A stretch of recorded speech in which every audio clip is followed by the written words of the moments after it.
కర్నూల్ ఘటన మరొక ముందే మనం ఆల్రెడీ ఢిల్లీలోని మరొక ఘటన చోటు చేసుకుంది. దాదాపు 70 మంది ప్రయాణిస్తున్న బస్సు కూడా పూర్తి స్థాయిలో దగ్ధమైంది. బట్ ఎవ్వరు కూడాను ఆహ్, మృతి చెందలేదు. అలాగే ఎలాంటి పెద్ద పెద్ద గాయాలు లేకుండా చిన్న చిన్న గాయాలతోనే బయటపడినట్లుగా చూసాము. మరి ఇప్పుడు మరలా తాజాగాను రాజస్థాన్‌లో ఘోర ప్రమాదం అయితే జరిగింది. బస్సు హైటెన్షన్ వైర్స్‌కి తగిలి బస్సు పూర్తిగా దగ్ధమైపోయింది. మరి దానిలో కొంతమంది ఆహ్, ప్రయాణిస్తున్న ప్రయాణికులు లేబర్ ఉన్నారు అని జెప్పేసి అంటూ ఉన్నారు. దీనికి సంబంధించి డీటెయిల్స్ అయితే మాత్రం డీటెయిల్స్‌లోకి వెళితే ముగ్గురు అయితే ఇప్పటి వరకు మృతి చెందినట్లుగా తెలుస్తుంది. అలాగే దాదాపు 10, 15 మంది మధ్యలోన ఆల్మోస్ట్ గాయాలు బాగా జరిగినట్లుగా తెలుస్తుంది. మరి అప్పటికే అప్రమత్తమైన పోలీసులు వీళ్ళందరినీ కూడా ఫైర్ ఇంజిన్స్ ద్వారా వాటిని మంటలను ఆపే ప్రయత్నం అయితే చేశారు. మరి వాళ్ళందరూ కూడాను ఇటుక బట్టి కార్మికులుగా గుర్తించారు.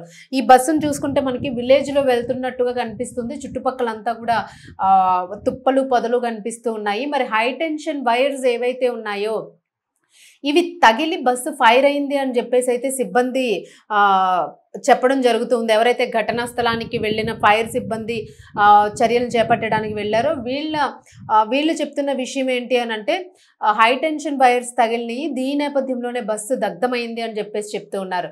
సో అసలు బస్సు హైట్ ఎంత ఉంటుంది, హై టెన్షన్ వైర్స్ ఎంత హైట్లో ఉంటాయి అంటే వైర్స్ ఏమైనా ఒకవేళ తెగి పడిన అవకాశం వలన ఉందా అక్కడ బస్ మీద, లేదు అని అంటే ఆ బస్సు ఏదైనా పాతది అయి ఉంటుందా, బస్కి హైట్కి సంబంధించి మెయింటెనెన్స్ ఎలా ఉంది, అసలు అది ఎంత హైట్లో ఉంది బస్సు, లేదు అని అంటే పైన ఇంకేదైనా ఓవర్లోడ్ ఉందా హై టెన్షన్ వైర్స్కి తగిలే స్థాయిలో ఆ రేంజ్లోనే ఏమైనా బస్సు ఏమైనా ఉందా అని చెప్పేసి కూడా ఇంకా వివరాలు అయితే పూర్తిగా తెలియరాలేదు మనకి. మామూలుగా అయితే మాత్రము బస్సు అయితే మాత్రం ఒక హైట్ ప్రాంతం నుంచి మనకు తెలిసిందే రాజస్థాన్ ఏరియా అంతా కూడాను హిల్ స్టేషన్స్, కొంచెం హిల్ పహాడ్స్ అవి ఉంటూ ఉంటాయి. పెద్ద పెద్ద చెట్లు తోటలతో కూడుకున్న రోడ్సే ఉంటాయి. కొంచెం రోడ్స్ కూడా అంత పర్ఫెక్ట్గా ఉన్న రోడ్స్ అయితే ఉండవు. కొంచెం గొతకలు రోడ్లు కూడా ఉంటూ ఉంటాయి. మరి ఈ నేపథ్యంలో ఏదైనా ఎత్తైన ప్రాంతం గుండా వెళుతూ ఉండగానే ఈ ప్రమాదం జరిగింది అని చెప్పేసి అంటున్నారు.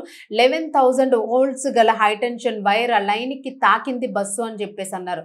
మరి ఏదైనా రోడ్డు బాగోకపోవడం వలన పైన ఏదైనా ఉందా, దానిపైన ఓవర్లోడ్ ఏదైనా చేశారా అన్నది అయితే మాత్రం ఇంకా క్లియర్గా డీటెయిల్స్ అయితే రాలేదు.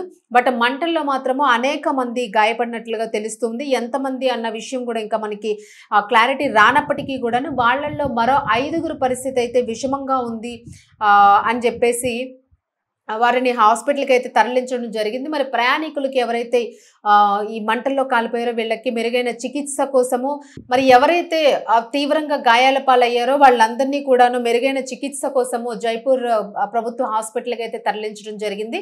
అలాగే ఎవరైతే మృతి చెందారో వాళ్ళని పోస్ట్ మార్టం నిమిత్తము పరీక్షల కోసం అయితే మార్చురీలో ఉంచిన సంఘటననైతే మనకి తెలుస్తుంది. మరి ఈ దుర్ఘటన పైన మనోహర్పూర్ పోలీసులు అయితే కేసు నమోదు చేసుకుని దర్యాప్తు చేస్తూ ఉన్నారు. మరి దీనికి సంబంధించి అశోక్ గెహ్లోట్ కూడాను ముఖ్యమంత్రి ఆయన కూడా సంతాపం తెలియజేశారు. అలాగే ప్రమాదానికి గల కారణాలను త్వరగా తెలుసుకోవాలని చెప్పేసి అధికారులకి ఆదేశాలను అయితే జారీ చేయడం జరిగింది. మరి ఇది ఏమైనా కొత్త ఇప్పుడే జరిగిందా జైపూర్లోనంటే జైపూర్లో ఈ మధ్య కాలంలోనే చాలా వరకు ఇలాంటి యాక్సిడెంట్స్ జరిగినట్లుగా తెలుస్తుంది. ముఖ్యంగా గతంలోనే రాజస్థాన్లో ఇలాంటి ఘోర ప్రమాదమే చోటు చేసుకుంది. సేమ్ జైసల్మేర్ నుంచి జోధ్పూర్కి వెళ్తున్న ఒక ప్రైవేట్ బస్సు మంటల్లో చిక్కుని దాదాపు 21 మంది మరణించినట్లుగా కూడా గత కొద్ది రోజుల క్రితమే మనం చూసాము. సో అప్పుడు మాత్రము బస్సులో మండే ఫైబర్ని ఉపయోగించడము, సేఫ్టీ డోర్ లాక్ చేసి ఉండడము, మంటలు త్వరగా లోపలికంతా కూడా అలుముకోవడం జరిగింది. మరి ఏదైతే మనము కర్నూలు ఘటనలో చూసామో బస్సుకి మంటలు లోపలంతా ఏవైతే అలుముకున్నాయో సేఫ్టీ డోర్ ఏదైతే ఉందో అది లాక్ ఓపెన్ కాలేదో సేమ్ సిచ్యువేషనే గతంలో జైసల్మేర్లో జరిగిన యాక్సిడెంట్లో కూడా రిపీట్ అవుతుంది. మరి అసలు ఈ బస్సెస్ అన్నీ కూడాను ఏ మోడల్లో తయారు చేస్తూ ఉన్నారు, మరి అప్డేటెడ్ వెర్షన్స్ అని అంటూ ఉంటారు.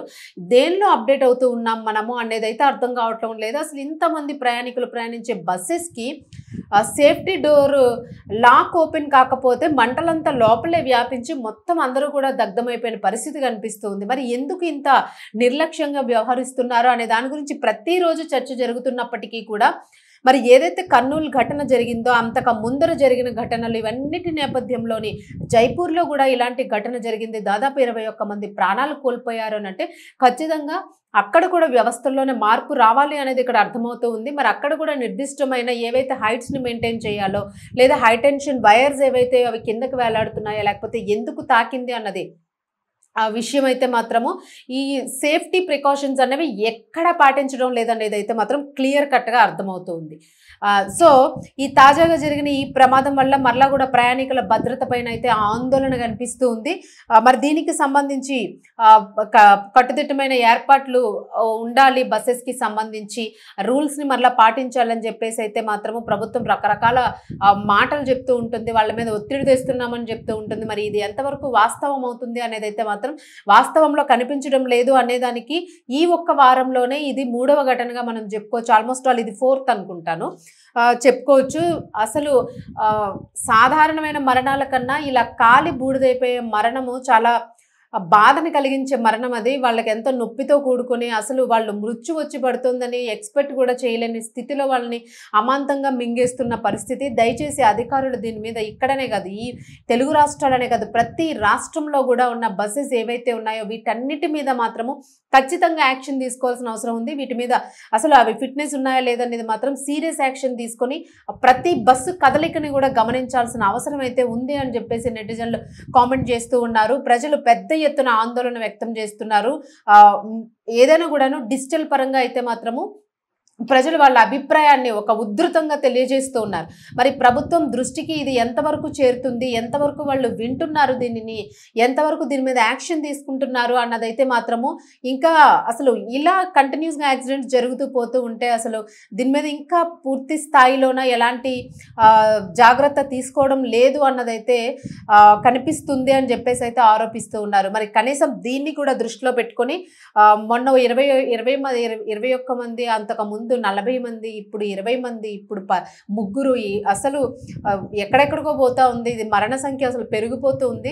మరి దీనికి సంబంధించి ఖచ్చితంగా అధికారులు అయితే యాక్షన్ తీసుకోవాల్సిన అవసరం ఉంది. ఇప్పుడున్న అధికార ప్రభుత్వము, ముఖ్యంగా కేంద్రంలో ఉన్న మినిస్టర్ ఖచ్చితంగా దీని మీద యాక్షన్ తీసుకోవాల్సిన అవసరం ఉంది అని చెప్పేసి ప్రజలు డిమాండ్ చేస్తూ ఉన్నారు.